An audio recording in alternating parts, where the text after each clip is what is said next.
third visit to us.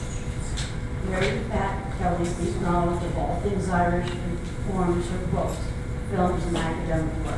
Her celebrated historical fiction series, the bestseller Galway Bay, of Irish Blood, and now Irish Above All, tells the Irish-American story through her own family saga. Her great-great-grandmother escapes with her children from the Great Starvation, and against all odds, her grandson becomes mayor of Chicago. As a filmmaker, her credits include Proud, sharing Ossie Davis and Stephen Ray, 3 award-winning PBS documentaries, and work at television for Good Morning America and Saturday Night Live. She wrote the book and lyrics for the musical Abbey Song. A graduate of St. Mary of the Woods College, Kelly received a PhD in English at CUNY Graduate Center in New York. Named by Irish American Magazine as one of the top 100 Irish Americans, global Irish empowered woman, she was president of the Irish American Writers and Artists. Mary Pat was born and raised in Chicago and lives in New York with her husband, web developer Martin Sheeran around Tyrone.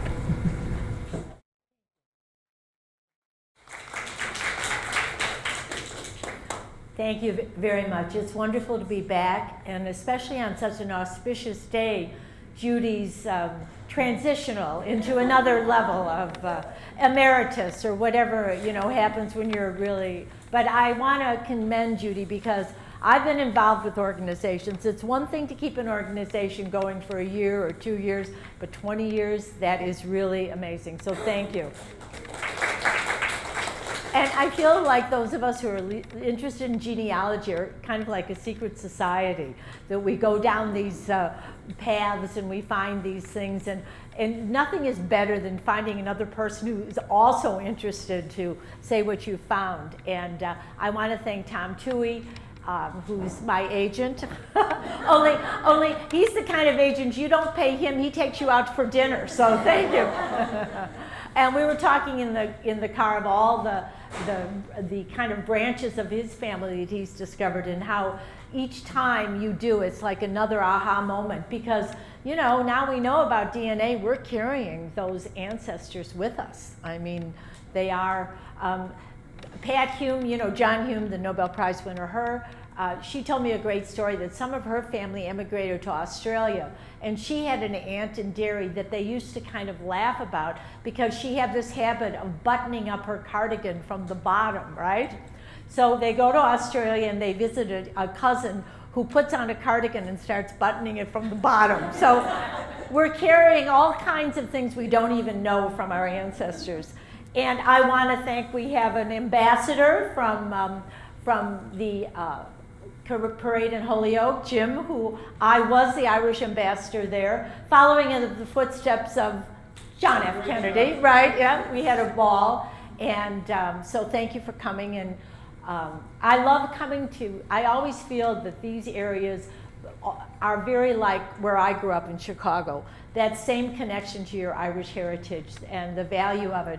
Now, my life is full of these coincidences, but now that I have finished the third book and I look back, I really do think there's been a providence guiding me through all of it. Now, just today, in the car, I was telling Ellen and Tom, I had one of the peak experiences of my life last month. I was in Ireland. I am one of the ambassadors. I guess I am an ambassador type, right? For the Carna Immigrant Center, which is in Connemara.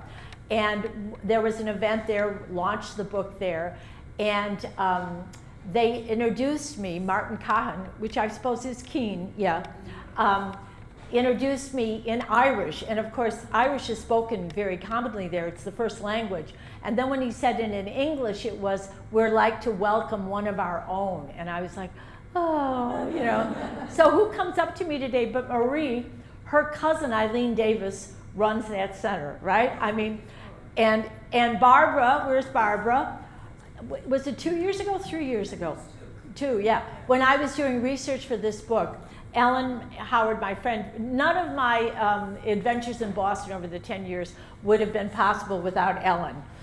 She was Airbnb before we thought of Airbnb, complete with transportation. So, and Ellen, I've been always trying to, I don't say about people anymore, they're my oldest friends, right? I say friends of a lifetime. So even though we do go back now over 50 years, so thank you. But anyway, she's in Brookline, so we went to see the JFK Birthplace, and we ran into Barbara and her daughter Sarah, and it really impressed me. Have you been there? Have you visited it?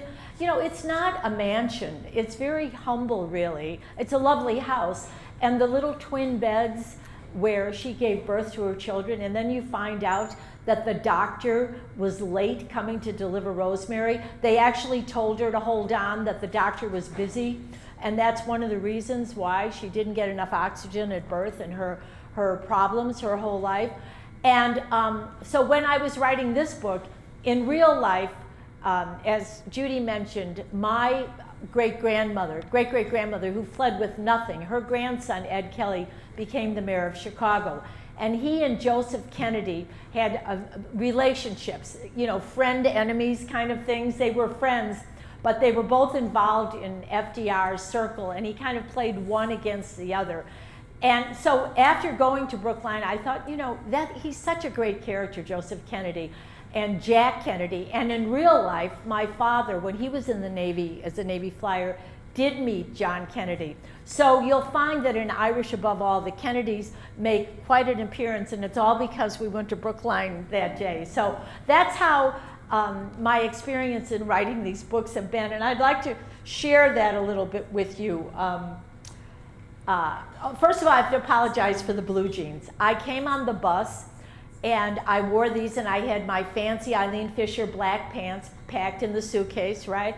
And when I got them out to change, they were soaking wet. Whatever happened in the bus, right? And so I thought, well, I'm going to have to wear the jeans. And I was thinking, I hope no one knows my mother, you know? My mother's 98, but she's still very sharp. And the funny thing is, when they took the suitcase, I said, if they lose that suitcase, what do? I'm going to have to wear jeans. And my mother wouldn't like that, you know? Because my mother has been involved in these books too. In fact, I use her wedding, but in real life, Ed Kelly's second wife, Margaret, when I did the research, I found out she was divorced twice. So I told my mother, and she said, you can't put that in the book. So now she has one annulment and one widowed. I could do the annulment, but you know, not two divorces. But it's kind of interesting, as you read the book, she and Nancy Reagan's mother were next door neighbors in this beautiful apartment building, and they became really the leaders of Chicago society, both divorced women in the 1920s and 30s, which was kind of a scandal, but they rose above it, and their husbands, Ed Kelly, who was a very devout Catholic, seemed to be able to look the other way. So, you know, I guess sometimes, in every Irish family, remember, there's things you don't talk about, so it only took 100 years for me to find out. But why that's connected to blue jeans in my mind, I don't know, but I guess it's all about still pleasing my mother. So, but anyway, actually that is kind of the theme tonight of how Providence has shaped these experiences in writing these books and in sharing some of the highlights that were for me. And then also I'd love to get your input, because I think when I felt as I would tour with these books, people would come up to me from every ethnic group and tell their family story.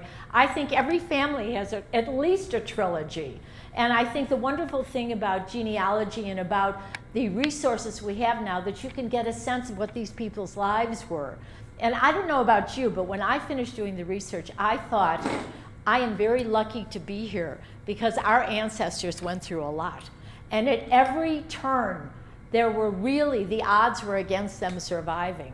I mean, I think too often history is taught about dates and presidents and battles, but really we had ancestors at every single period of history, and getting through, you know, famine or war or whatever, to get to the next thing, to have a family, to put a roof over their head, to feed them, was an accomplishment. So I thought to myself, we better all have happy lives, because people went through hell just so that we could be alive.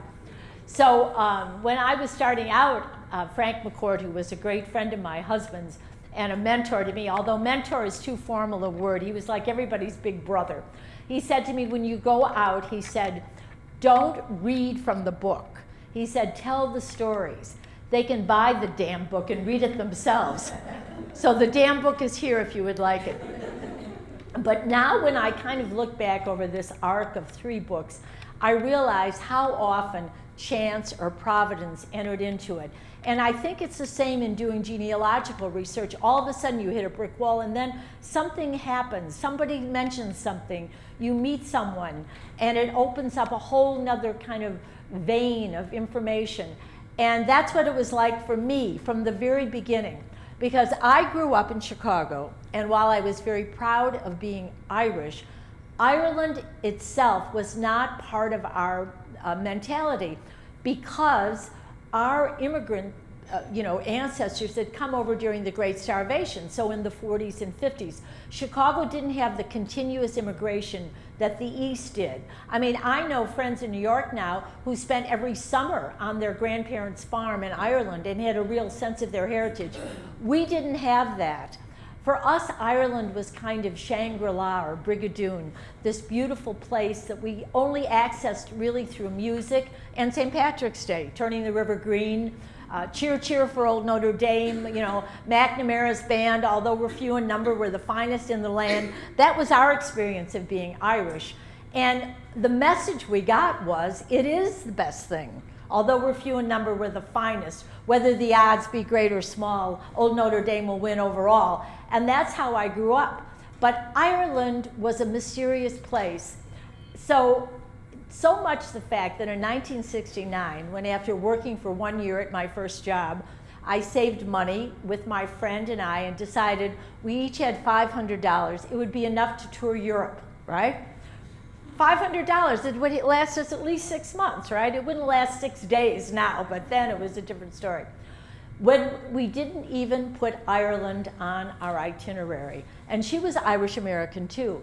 I think we felt that going to Ireland would be like saying we want to go to Shangri-La. The first place we went was London, because it was the Beatles and Carnaby Street, and we found out that the cheapest way to stay in London was to rent a room in someone's house. And people would put index cards up in American Express with their phone numbers. So we called a woman and she said, oh yes, she would love to have us, that she liked Americans very much because we paid in cash and in advance, right? So off we went, 22 years old, the two of us, and it was a beautiful fall day, and we came and it was a townhouse like in the movie Oliver. We walk up the steps, big brass knocker, and she opens the door. Now I can't do her accent, but I remember what she said. She said, oh girls, I'm such a silly Billy. I forgot to ask your names. And I said, I'm Mary Pat Kelly.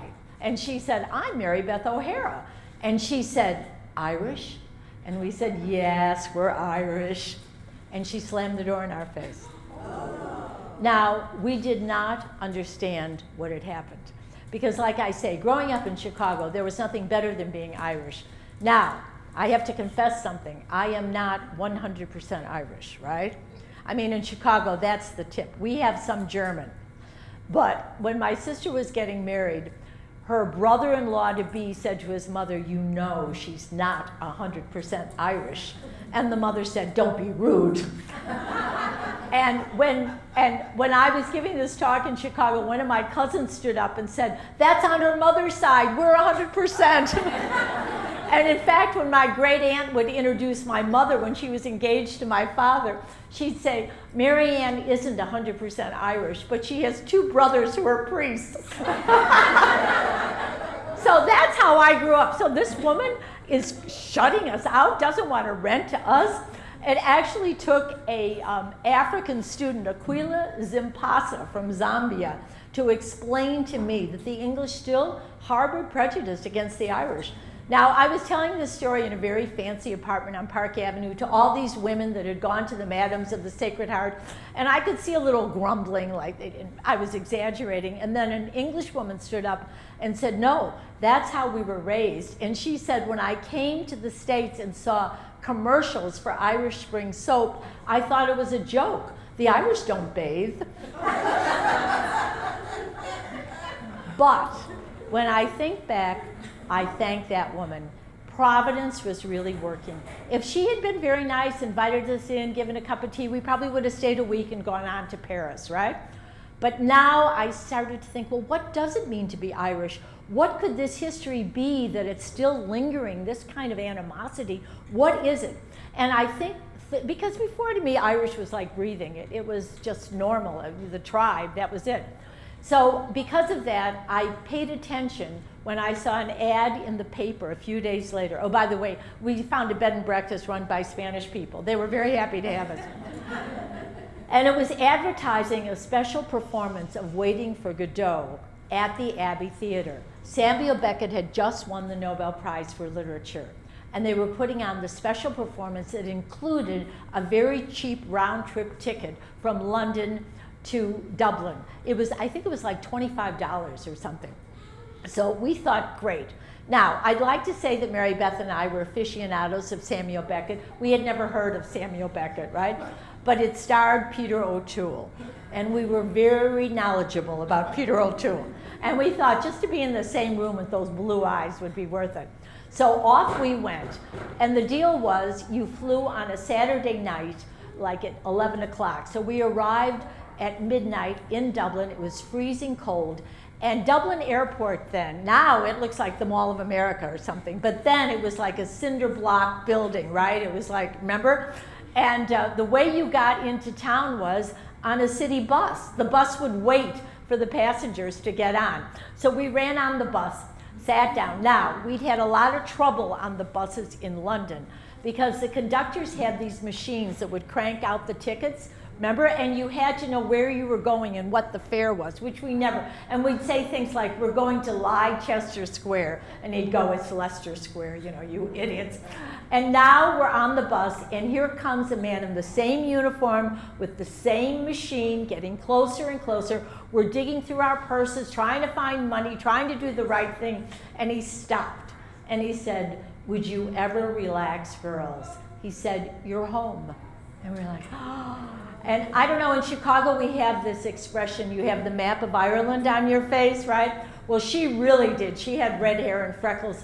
But the next day when we went out on the streets of Dublin, we realized he was right because the faces were the faces of people that I'd grown up with. Have you ever had that experience when you go to Ireland? I followed a woman down the street. I thought it was my Aunt Marge that had come to Dublin and I didn't know about it.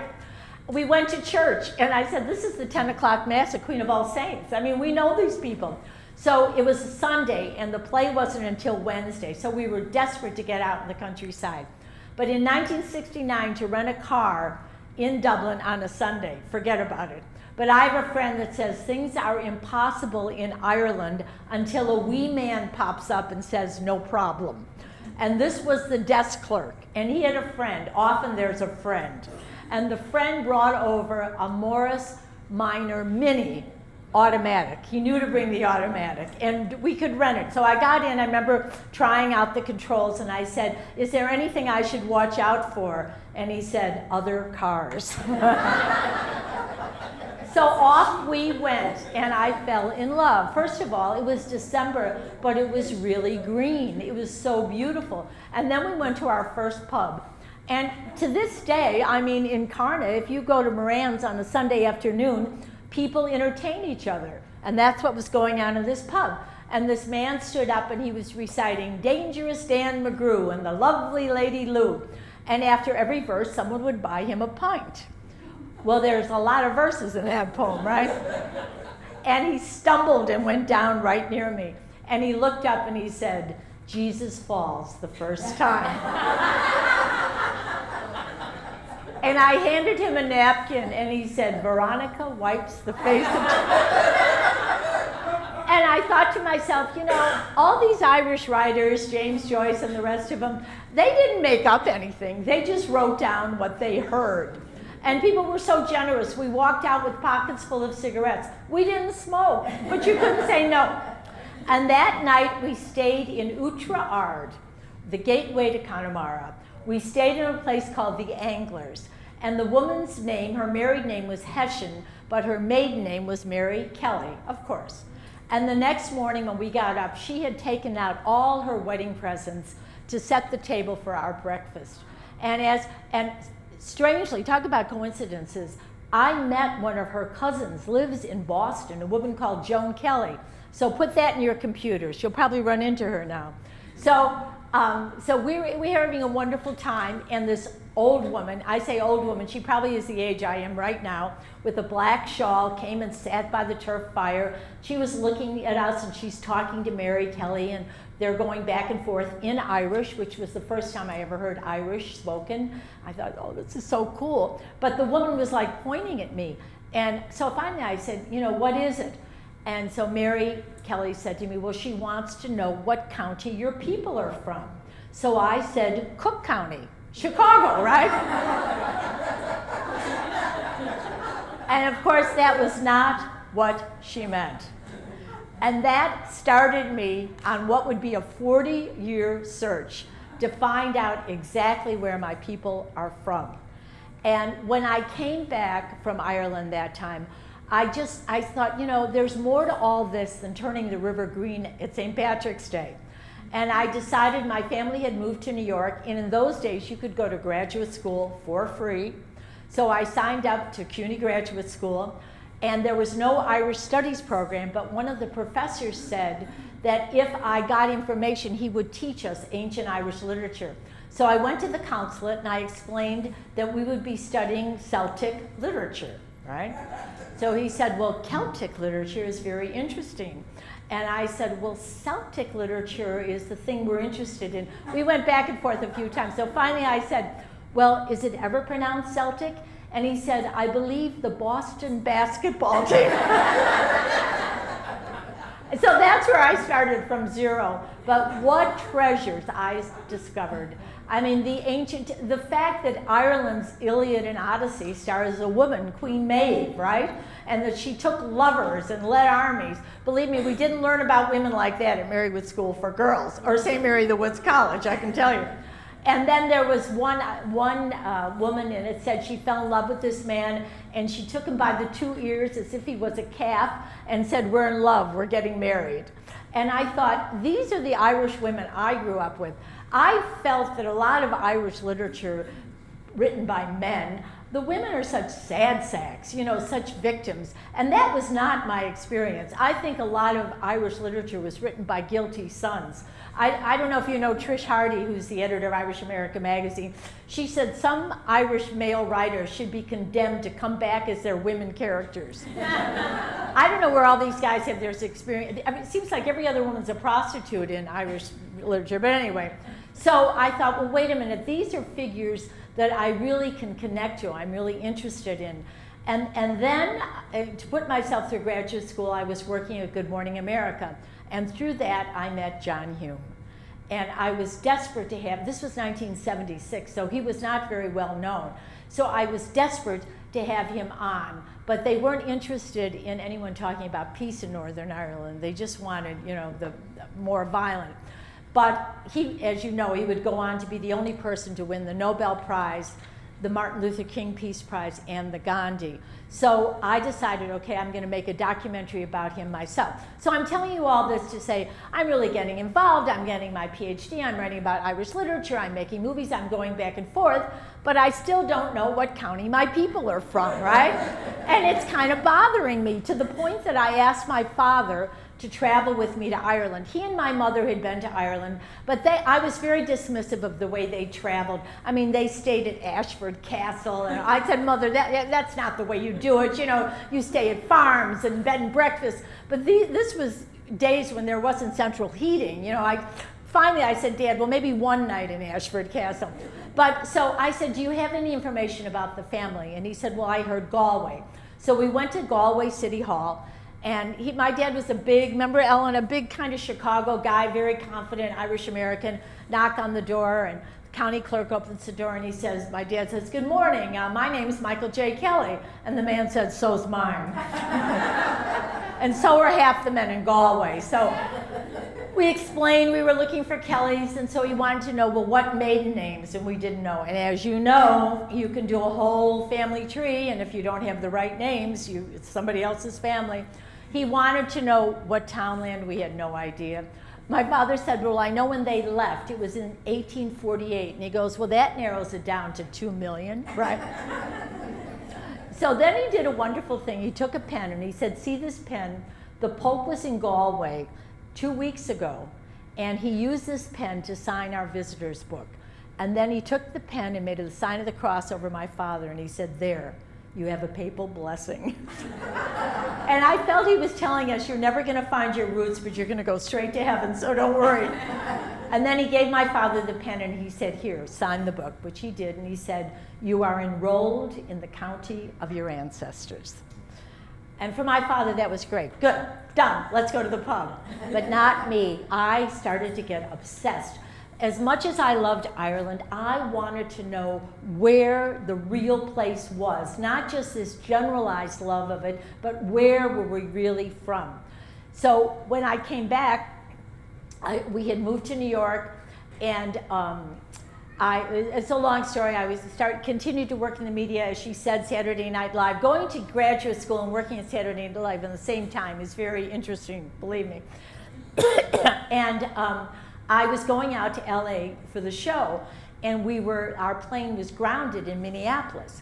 And I looked on the board, and you could go to different places, and one of them was Dubuque, Iowa.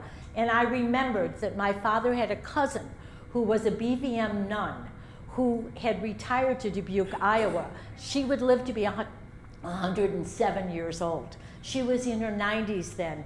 And I thought, wait a minute, do the math. She was born in 1889. She's got to know something. So I went to see her, and she did. She knew the name of the great-great-grandmother that had brought the children from Ireland, Nora Kelly, and she'd actually known her because Agnella was born in 1889, and Honora didn't die until 1899. So she'd lived with her. Her own father had died. Her mother moved back in with the family. So I said, well, wait a minute, here's somebody that really knows. And now I knew enough history to understand that if you left Ireland in 1848, you're running from the Great Starvation, right? So I said, well, what did she tell you? You know, what did she say? And she said they wouldn't talk about it. You know, often when the pain is so great. But she said she did say one thing. She used to say, we wouldn't die, and that annoyed them.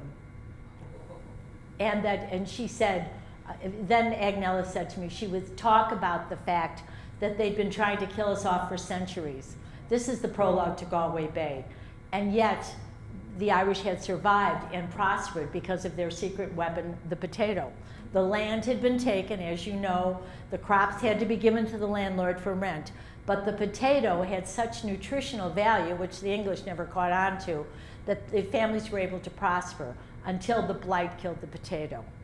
And as Agnella told me, Honora would say, 1 million died in a place that was smaller than Illinois, right?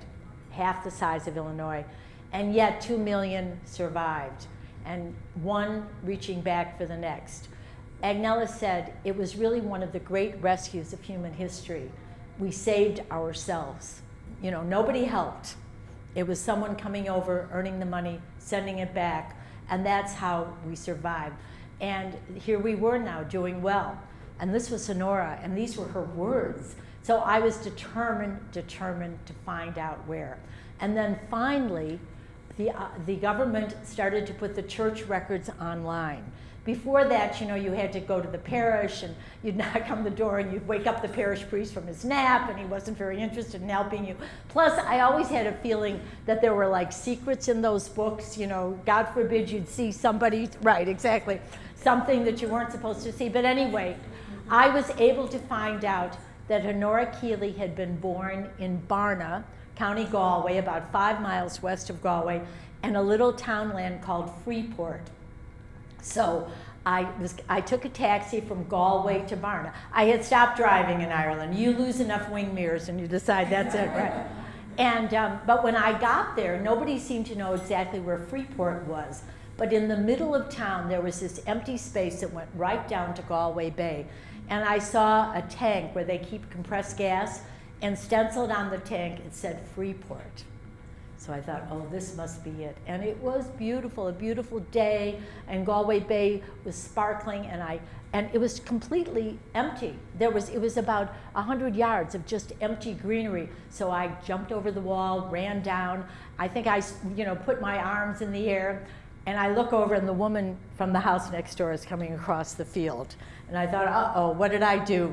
But no, was a wonderful woman, and she said that she could tell me about the area, although she said she wasn't a local. She was from Salt Hill. Now, you could see Salt Hill, right?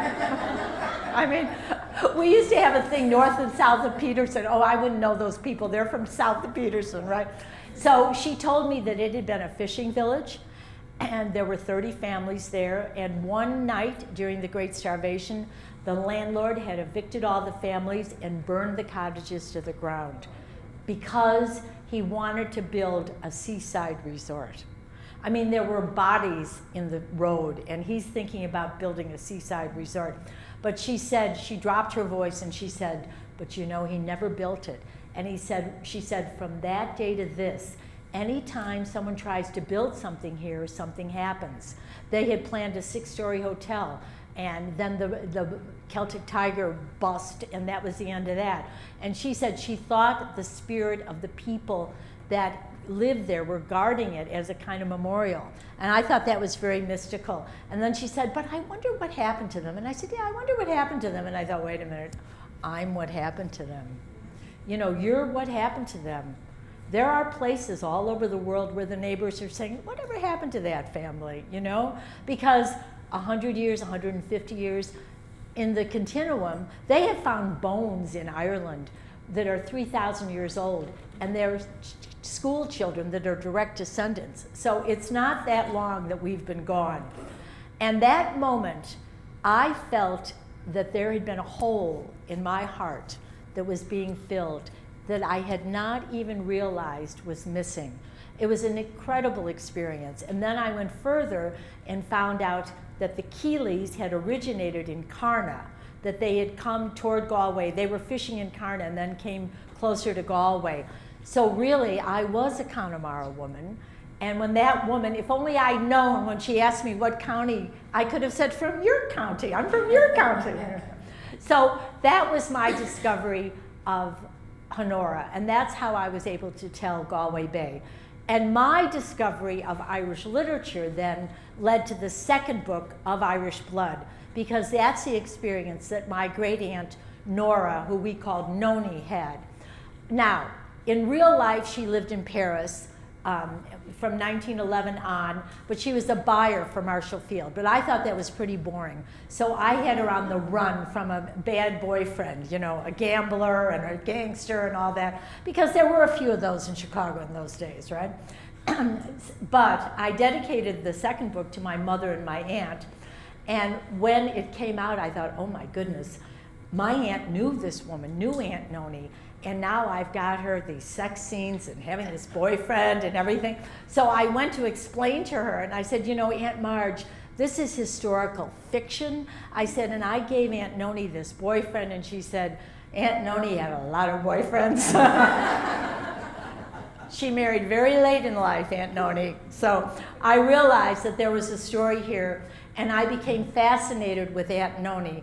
And I used her as a character, not only in Of Irish Blood, but in this last book, Irish Above All. In Of Irish Blood, she meets a lot of the revolutionary women. Have you read Of Irish Blood? Some of you, yeah. She meets the revolutionary women of 1916. She actually goes to Ireland during the War of Independence. She's learned to be a photographer, and in real life, there was a group of Americans that went over to look at what the Black and Tans were doing. And there was a photographer. I thought it might as well make her Aunt Noni. And so it was, I did resist. I did not put her in the GPO with a gun. I thought about it, but I didn't do it. But it was a way, what I've been trying to do with these stories is humanize the history, put you in the history. So there's a real sense of who these women were that did such amazing things during the War of Independence that were forgotten. Literally, the woman that stood next to Patrick Pearse for the surrender was airbrushed out of the picture. They did a lot in this 100-year commemoration to bring up the women, the ones that were nurses, that carried messages. Countess Markovitz led a combat unit that held St. Stephen's Green. So anyway, as Frank would say, read the damn book, it's all in there. But then I wanted to talk more about the whole Irish-American experience. So in Irish Above All, it's 1922, and Noni is returning to Chicago. And now Nora's grandson, Ed Kelly, has become a big power in the city.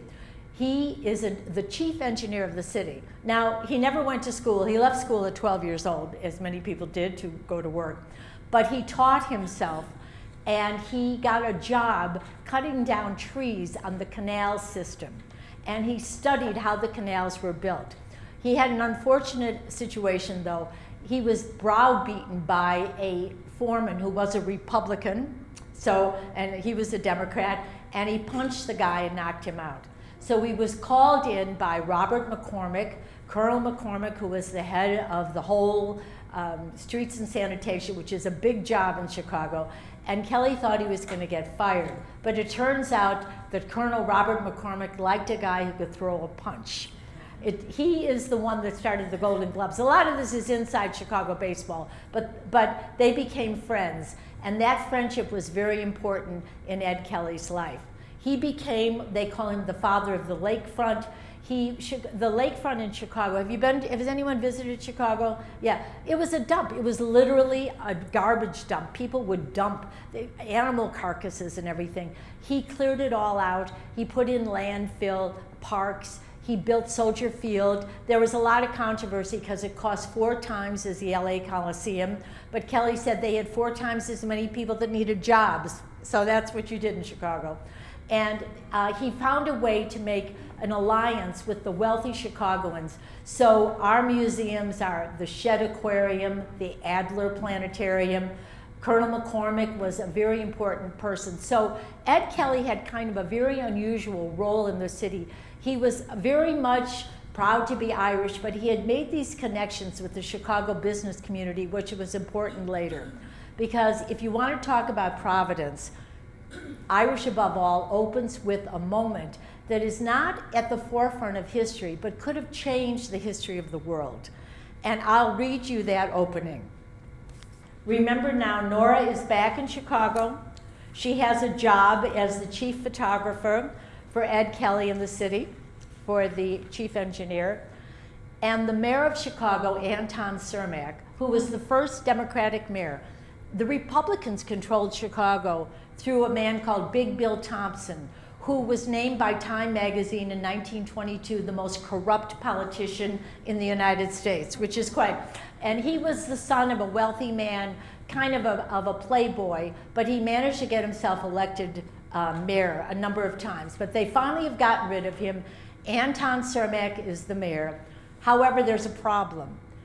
FDR was nominated for the presidential, for the nomination for the Democrats, but his opponent was Al Smith, who had run the last time, who was from New York, who was a Catholic, and Cermak had stayed with Smith during the convention. So FDR's people were holding Chicago at arm's length. Chicago desperately needed money. It's the Depression. Nobody is getting paid. 20,000 teachers marched on City Hall. They had not been paid for 3 months. Cermak was desperate to get federal dollars, and he had this idea. If he went down and spoke to FDR personally, maybe he could make some inroads. So FDR is elected, but there's a lag time. November is the election, March is the inauguration. In those days, they gave a big lead time. I think they thought people were still coming by stagecoach to Washington.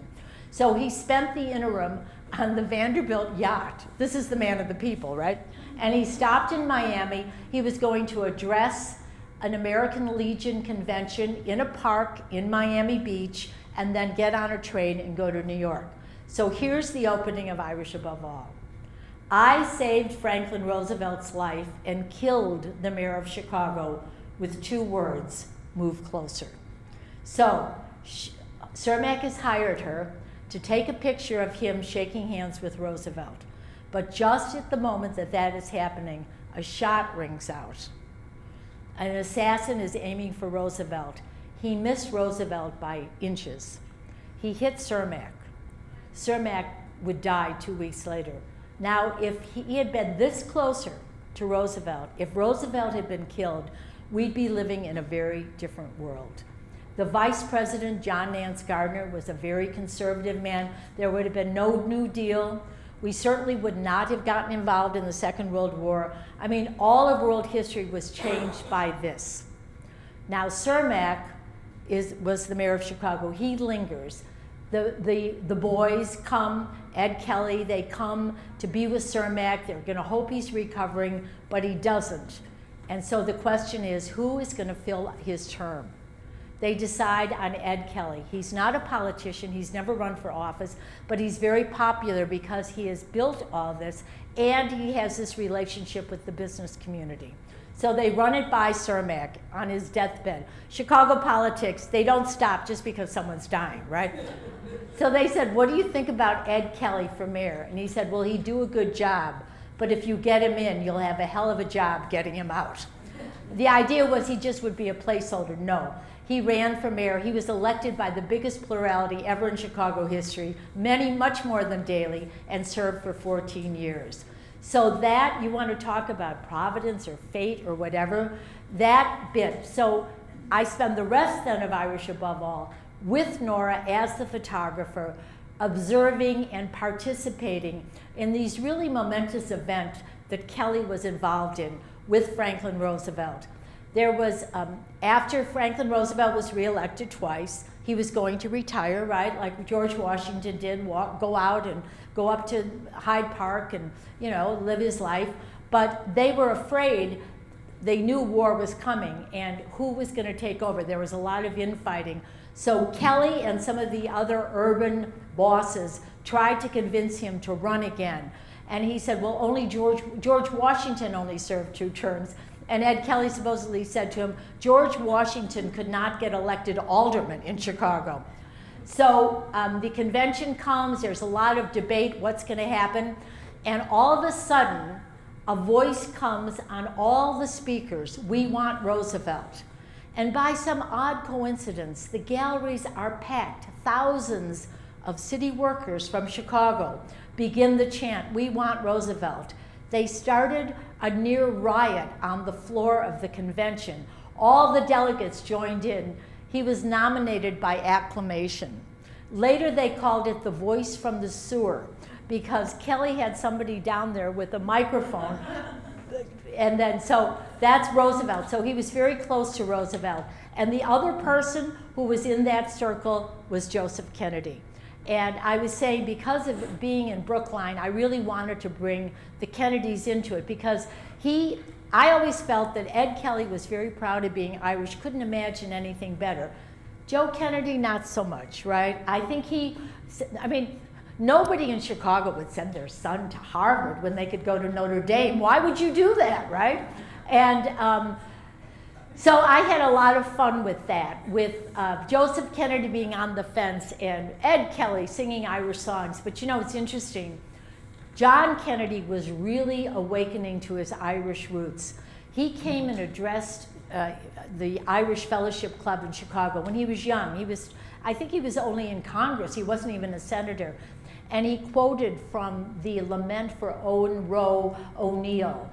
It's very sad because it talks about assassination and they took us from you, Owen Roe. So in my book, of course, I've got Ed Kelly singing the lament so he learns it. In real life, my father, who was a Navy flyer, did meet Jack Kennedy, and I have it now in the office of Mayor Kelly. In real life, my father came back from the war, very idealistic, wanting to make the world a better place, comes to his Uncle Ed, mayor of Chicago, and says, I want to do what you did. I want to get out there. And Ed said to him, Mike, it's a dirty business, and we don't have to do that anymore. Right? The Irish don't have to do that anymore. He directed him toward advertising. Now, this was Mad Men days. I don't know how good that was. But then Joe Kennedy, of course, wanted his sons to go into politics. He wanted that power. He wanted that acclaim. You'll read the scene. It's very poignant because I don't think Jack Kennedy particularly did want to do it. I think he was more of a poet, of a writer. He would have followed that kind of a thing. But, you know, whatever, the saddest words of tongue or pen are those 3 words, what might have been, right? So, but in this book, I was able then to imagine the scenes that led to those decisions. So you'll read the book. World War II, a part of the story that a lot of people don't know is that there were 300,000 Americans stationed in Northern Ireland during World War II. The Marines were there. 25% of the Marines married dairy women. There's a great story, and this is true. The war brides in England, it took a year for them to get over with visas. The war brides in Ireland, they pulled a ship up to the port, put them on, and took them home. So there's that. And then interesting things about how welcoming the Irish were to the African American soldiers and sailors. So all that's in the book. And then I do have a wonderful character, Delia Murphy. Do you know that name? She was a famous ballad singer in Ireland, but her husband was the ambassador, the Irish ambassador to the Vatican during World War II. Now, you might have heard of the movie with Gregory Peck, The Scarlet and the Black, about the bishop in Rome that saved a lot of Jews and a lot of flyers. But what is not in the movie is that the other person who was saving Jewish children and escapees from prison, from the prisoners of war, was a woman called Delia Murphy. So she's in the book. So if you read the damn book, you're going to learn a lot of wonderful things that I had a great time doing. And but I think when it's all is said and done, many of our, I mean, how many people had someone that served in World War II? Father, grandfather, something, right? Did they tell you many stories? No, right? I mean, so I did these documentaries and was able to interview them. So that's in the book. I had a wonderful time putting what I say the top 10 hits for Irish Americans, right? The things that will make us even prouder of our heritage and of who we are. So I'm, you know, my husband usually is here and he can go like that. So I'm going to pretend he's here. Pages and pages, but I think that's enough for one night. So I hope that this is a way of telling our story. Each one of your family, I saw your incredible family tree. Think about the life experience of each person on that. I think the exciting thing is, and that's when Tom was saying, if he had his way, he would have like a van and load up people, take them to Ireland so you could go place to place, so you could have the experience I had of standing on that piece of earth that really is yours. And, you know, and thanking God for our heritage. I'm going to read you the last bit of the book, what inspired the title. As I said, Agnella, Sister Mary Erigena, lived to be 107, and I became very friendly with her. And when I was writing this book, I found one of her letters that had been written to one of my aunts. And it started out, I am going to tell you where all the bodies are buried. I thought, wow, I might have to write another book, right? But what she was telling was the cemeteries, where all the graves are, right? So this is what she wrote. I'm glad we belong to the people we belong to, the clan O'Kelly, and I thank all of them. That's how I felt, incredibly grateful to all our ancestors. I ask God to give them eternal rest and happiness in heaven. Eye has not seen nor ear heard the things God has prepared for those who love him. Granny Honora believed we would all see Ireland after we died. That she said they really believed that they wouldn't get back in life, but somehow their soul would pass over Ireland. They would see it. So Agnella concluded, we are Americans, yes. Chicagoans, of course, but Irish above all. Thank you. Okay, any questions, any comments, any stories of your own family you'd like to share? Yes. Have you read the book by Stephen McGann, Flesh and Blood? No. His family was Irish and came at the turn of the century to England.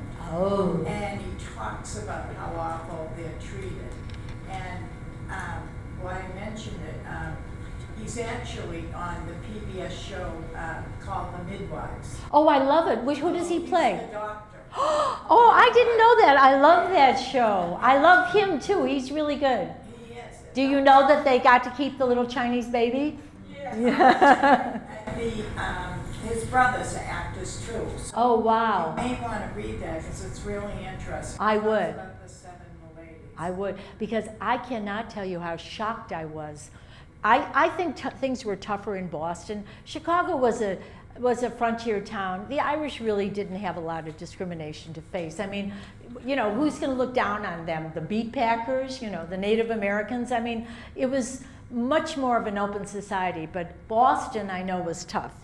And I cannot even imagine what it was like in England. Still is, still. Thank you.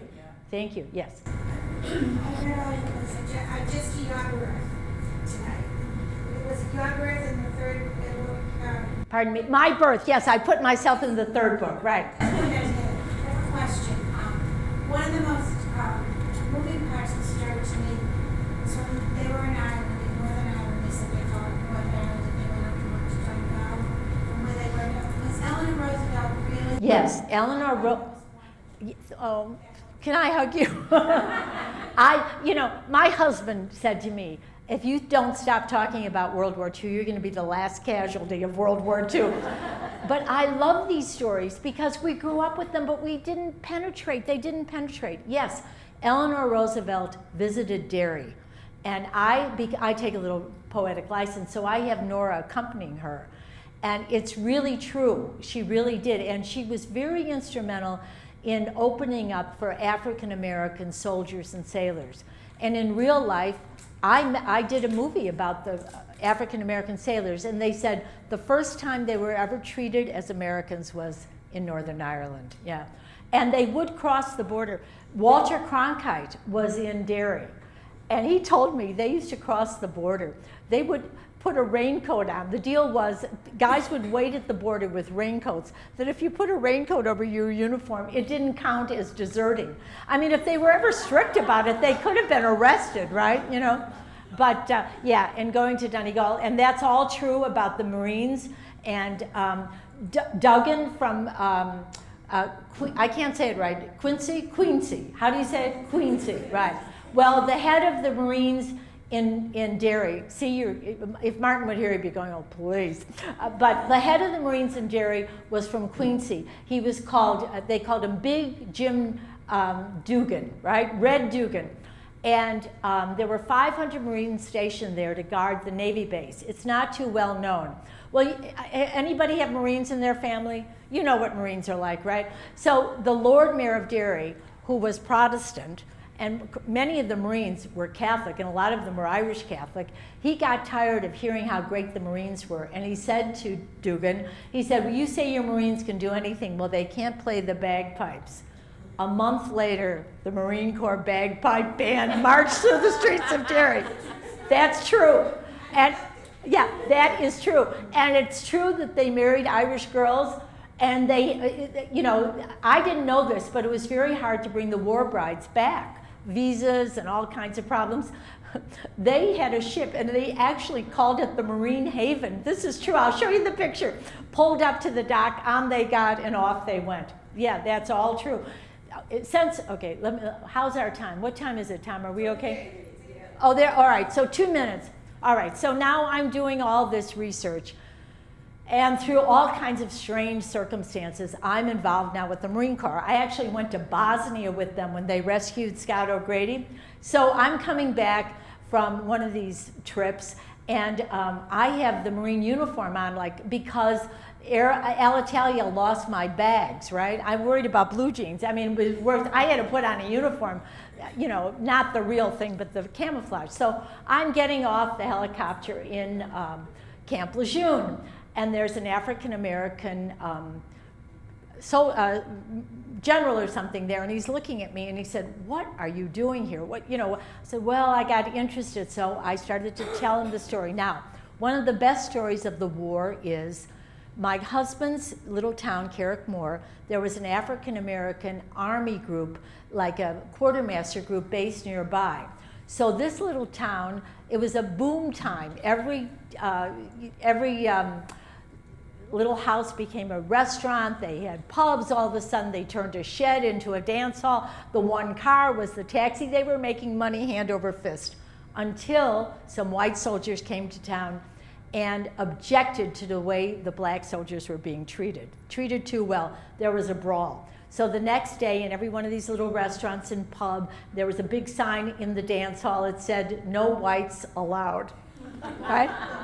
So now this guy's calling me over, and he said, "What? How did you?" I said, "Well, I got interested in World War II in Northern Ireland, blah, blah, blah." And he stops me and he said, "My father was stationed in Northern Ireland during the war." And he tells me the story, "No whites allowed." His father was in my husband's village. So that's when I know there's some bizarre providence. So I put that in. That story's in there. Yeah, I had a ball with that. You know, you're writing, it's 5 o'clock in the morning, you're all by yourself. You're thinking, this, you know, I'm putting blood, sweat, and tears in this. I'm going to have some fun. So I put some of these stories that I loved, but are not very well known in the book. So, and a few boyfriends for Auntie Noni, right? Anything else? Is there any way to tell the truth from the fiction when we're reading? If it's a historical person, it's true. Eleanor Roosevelt, Franklin Roosevelt, Kennedy, Kelly. But when Noni's there, be careful. But all the history is true in all 3 books. Because I knew, the very first with Galway Bay, you won't believe this. Okay, so I get the cover, right? And they're very excited. It's a beautiful cover. It has this ship. For one thing, it said Mary Patricia Kennedy. I said, you know, I'm willing to go a long way to get this book published, but I don't think the Kennedys are going to want. So they fixed that. But they had a tricolor flying from the top of the ship, right? This is 1845, right? I said, you know, you're 100 years too soon. And they were saying, oh, it's just a detail. But I said, look, I mean, that was obvious, but there were other things. And I said, listen, there are people who have spent their lives studying 6 months of Irish history. They know every detail. So all the history is true. But things with the characters of my family, that's kind of that is imagined. Ed Kelly is true.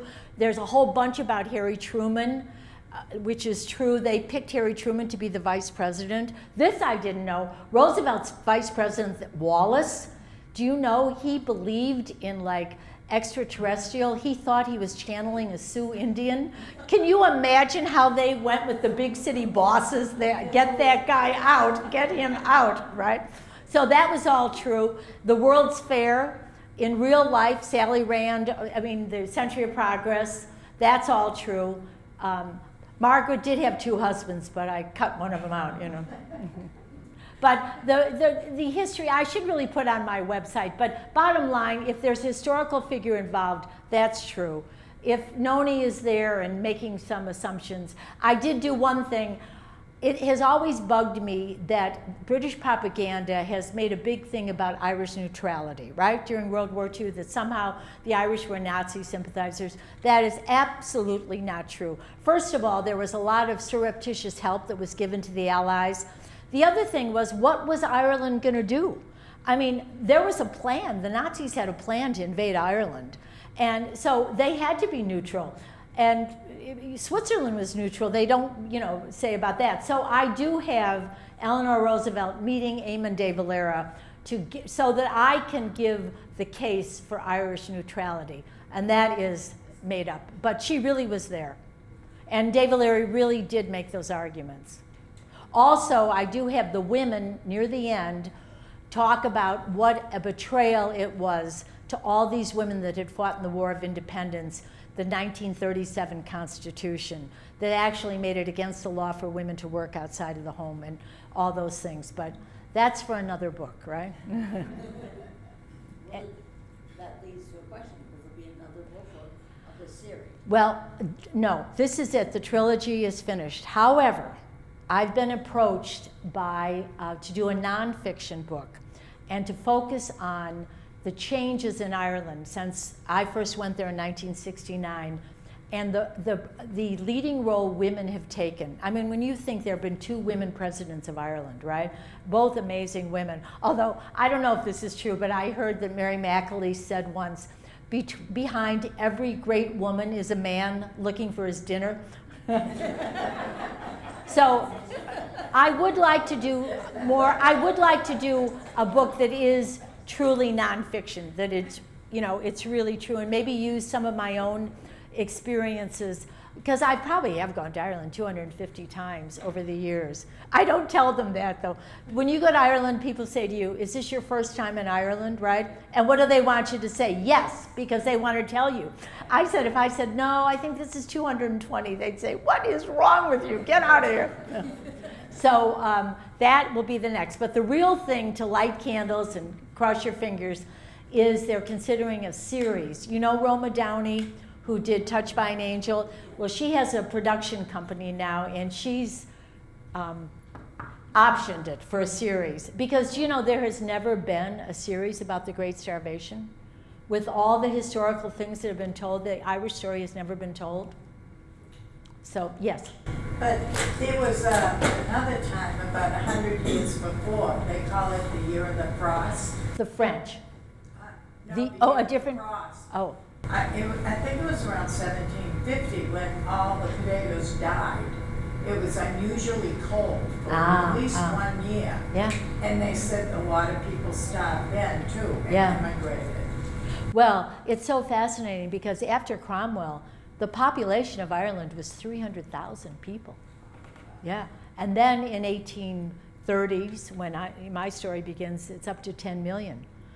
Do you know it got as low as 2 million in the 1960s? Not counting the North, but it's amazing. And now it's, you know, it's problems still, but certainly there's 60 million, let's see, how does it go? 60 million people descended from Irish immigrants across the world.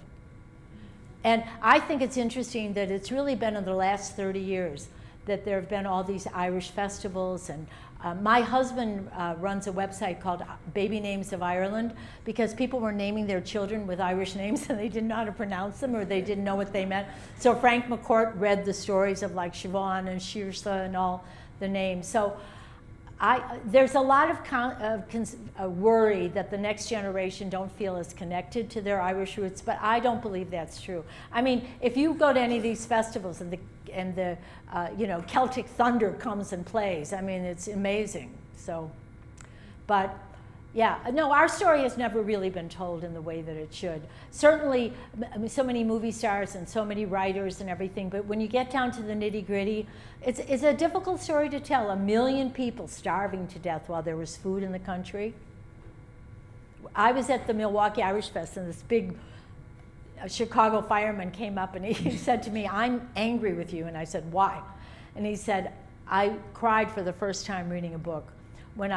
He said, I'm a father of young children, and to imagine my children starving and watching cartloads of food being taken out and knowing that if you tried to get anything, you'd be shot." There were 30,000 British troops in Ireland during the Great Starvation, more than in India. There's a story there to be told, but let's just hope. Roma's got a lot of power now, and so, you know, today is St. Anthony. Let St. Anthony find a contract, right? Anything else? Will that be based on your book? Yes, it'd be the 3 books, multi-years.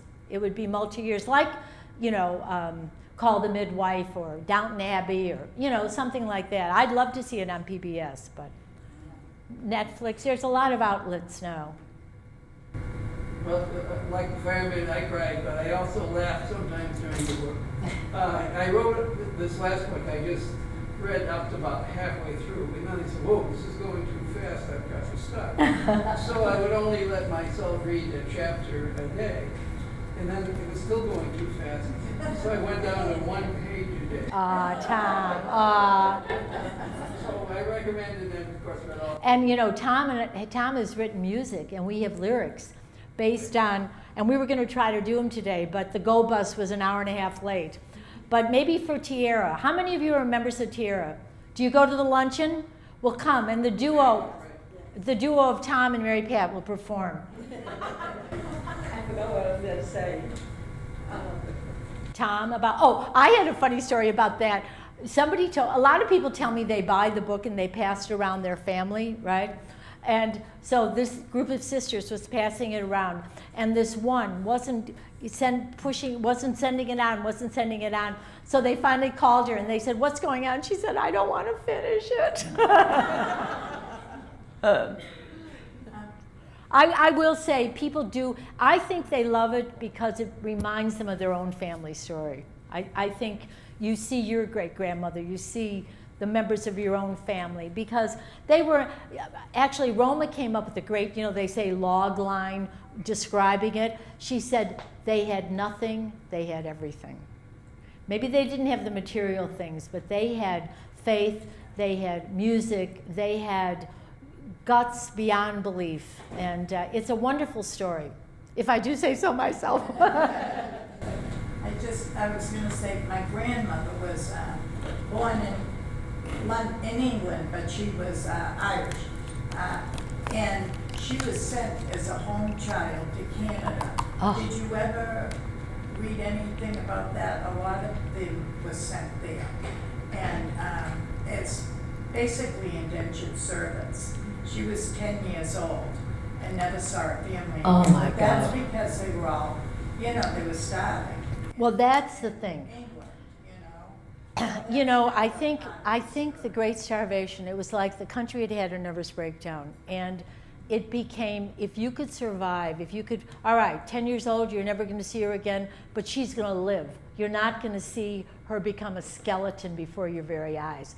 So I think that drive to survive overrode everything, and children were not considered. They were chattel. I mean, by everyone. If you read stories about the orphanages and those orphan trains when they would put kids on the trains and send them, no, I mean, we really, I don't know about you. I know my sisters are having grandchildren now. They are besotted, but I'm watching, and you watch these little ones acquiring language and walking, and it's such a miracle. And sometimes I do think of our own, when they were starving, and you'd have a little one, and Ed Kelly, both his wife was pregnant and died in the flu epidemic, his first wife, and his son died of a crazy ear infection. So when I say surviving, if they were able to let their children live, as cruel as that sounds, they were alive, and that was more